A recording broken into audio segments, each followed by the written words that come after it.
বর্ষার মরশুম পড়ার পর থেকেই সিকিমের পরিস্থিতি ভয়াবহ হয়ে উঠছে। প্রায় দিনই ধস নামছে রাস্তায়। বর্তমানে সেতিজোড়া কালীঝোড়ার কাছে ধস নামার কারণে 3 দিনের জন্য বন্ধ করা হলো 10 নম্বর জাতীয় সড়ক। বর্তমানে ফলে বন্ধ আছে গ্যাংটক থেকে শিলিগুড়ি যাওয়ার রাস্তা। চাপ বেড়েছে করোনেশন সেতুর ওপরে। এই বিষয়ে বিস্তারিত জেনে নেব। সঙ্গে রয়েছেন আমাদের প্রতিনিধি টুপাই হোক। টুপাই, কি জানা যাচ্ছে 3 দিন যে বন্ধ করা হলো, কি পরিস্থিতি বর্তমানে? দেখো, যেটা আমরা জানতে পারছি, যেটা national highway division construction infrastructure development corporation বলে যে সংস্থা, যারা জাতীয় সড়কগুলো পর্যালোচনা করে বা রক্ষণাবেক্ষণের দায়িত্ব থাকে, তারা সিদ্ধান্ত নিয়েছে সেবক, যেটা 0 পয়েন্ট যদি আমি সেবক ধরে নিই, সেখান থেকে 30 কিলোমিটার সেতিঝোড়া অব্দি এই জায়গাটাকে তারা ডেঞ্জারাস জোন হিসাবে চিহ্নিত করেছে। মূলত এই জায়গাটুকুর মধ্যে খুব ধস প্রবণ এবং ধস পড়ছে।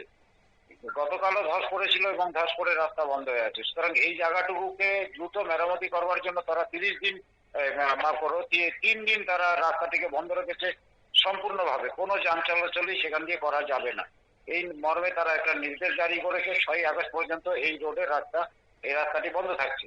কিন্তু যেহেতু আমরা জানি যে সিকিমের সাথে দেশের অন্যান্য অংশ, উত্তরবঙ্গ সহ পশ্চিমবঙ্গ দিয়ে যে যোগাযোগ, তার অন্যতম লাইফ লাইন হচ্ছে 10 নম্বর জাতীয় সড়ক। এই 10 নম্বর জাতীয় সড়ক বন্ধ রাখার পরে সিকিমের আর্থসামাজিক অবস্থা, সেখানে আটকে পড়া টুরিস্ট থেকে শুরু করে নানান ধরনের বিভিন্ন রোগী যারা রয়েছেন, অসুস্থ মানুষ যারা রয়েছেন, তাদেরকে ভিন রাজ্যে চিকিৎসার জন্য নিয়ে যাওয়া, সবকিছু কিন্তু একটা প্রশ্ন চিহ্নের মুখে দাঁড়িয়ে গেছে। সেই ক্ষেত্রে দার্জিলিং, কালিম্পং এবং সমগ্র যে পশ্চিমবঙ্গ সরকারের প্রশাসন আছে, তারা বিকল্প 3টি রাস্তা দিয়ে কিন্তু ছোট গাড়ি যান চলাচল করার ব্যবস্থা করেছে। যেটা আমরা জানি, লাভা, গরুবাথান লাভা হয়ে একটি রাস্তা আছে, সেখান দিয়ে ছোট যান চলাচল করার ব্যবস্থা করে দেওয়া হয়েছে।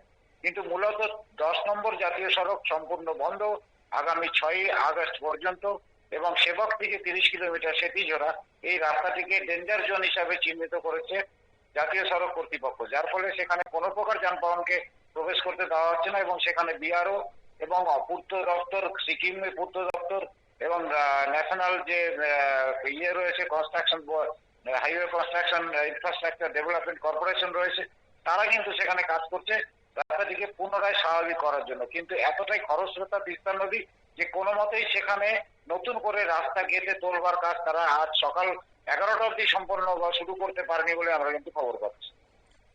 ধন্যবাদ টুপাই।